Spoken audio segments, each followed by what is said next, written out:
ആരാധിക്കേണ്ടതുപോലെ ആരാധിച്ചാൽ അവന് തോന്നിയതുപോലെ നടക്കാൻ പറ്റത്തില്ല.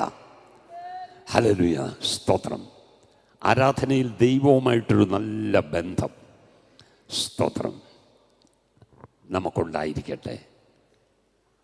അങ്ങനെയെങ്കിൽ ആരാധനക്കാരൻ തോന്നിയതുപോലെ നടക്കത്തില്ല, ദൈവത്തിന് ബോധിച്ചതുപോലെ നടക്കത്തുള്ളൂ. ഹാനോക്കിനെ കുറിച്ച് പറയുന്നു, ഹാനോക്ക് ദൈവത്തോട് കൂടെ നടന്നു, ദൈവം ഹാനോക്കിനോട് കൂടെ നടന്നു. ആമോസ് 3:3 പറയുന്നു, 2 പേർ തമ്മിൽ ഒത്തിട്ടല്ലാതെ ഒരുമിച്ച് നടക്കാൻ പറ്റത്തില്ല. ഒപ്പിച്ച് നടക്കുന്ന പരിപാടിയല്ല ക്രിസ്തീയ ജീവിതം. ഹല്ലേലൂയ, ഒരുമിച്ച് നടക്കുന്നതാ ക്രിസ്തീയ ജീവിതം. ഹല്ലേലൂയ. 1, ദൈവവുമായിട്ട് ഒന്നിക്കണം. 2, സ്തോത്രം, സഹോദരങ്ങളുമായി ഒന്നിക്കണം. വെർട്ടിക്കലുമുണ്ട്, ഹൊറിസോണ്ടലുമുണ്ട്. 2 ബന്ധങ്ങളും ശരിയാകണം. സ്തോത്രം. ഇല്ലേ, പുതിയ നിയമ ഭക്തന്മാരുടെ ജീവിതം ഒന്ന് പരിശോധിച്ചാൽ അവർക്ക് ഒരു കാര്യം പറയുവാൻ കഴിയും: യേശുവിനെ അറിയുന്നതിന് മുമ്പുള്ള ഒരു ജീവിതവും യേശുവിനെ അറിഞ്ഞതിന് ശേഷമുള്ള ഒരു ജീവിതവും തമ്മിൽ ഭയങ്കര വ്യത്യാസമാണ്. എഫെസ്യ ലേഖനം 2-ാം അധ്യായത്തിന്റെ 2-ാം വാക്യം വായിക്കുമ്പോൾ, മുമ്പേ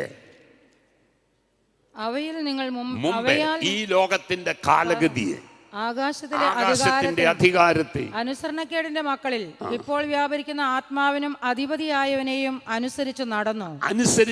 അങ്ങനെ ഒരു കാലമുണ്ടായിരുന്നു. അതിന്റെ താഴോട്ടെല്ലാം ഉണ്ട്. സ്തോത്രം, അതൊന്നും എടുക്കണ്ട. 14-ാമത്തെ വാക്യത്തിൽ വരുമ്പോൾ, അങ്ങനെ ദൈവവുമായിട്ട് ബന്ധമില്ലാതെ നടന്ന ഒരു കാലം നമ്മുടെ ജീവിതത്തിലുണ്ടായിരുന്നു.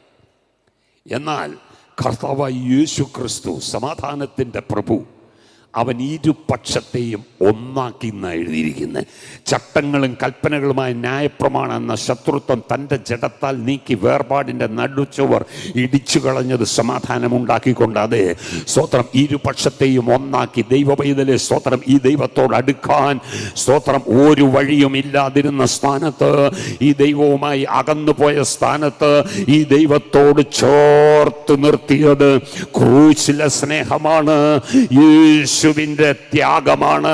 കരമുയർത്തി ഒന്ന് ദൈവത്തിന് സ്തോത്രം ചെയ്താട്ടെ.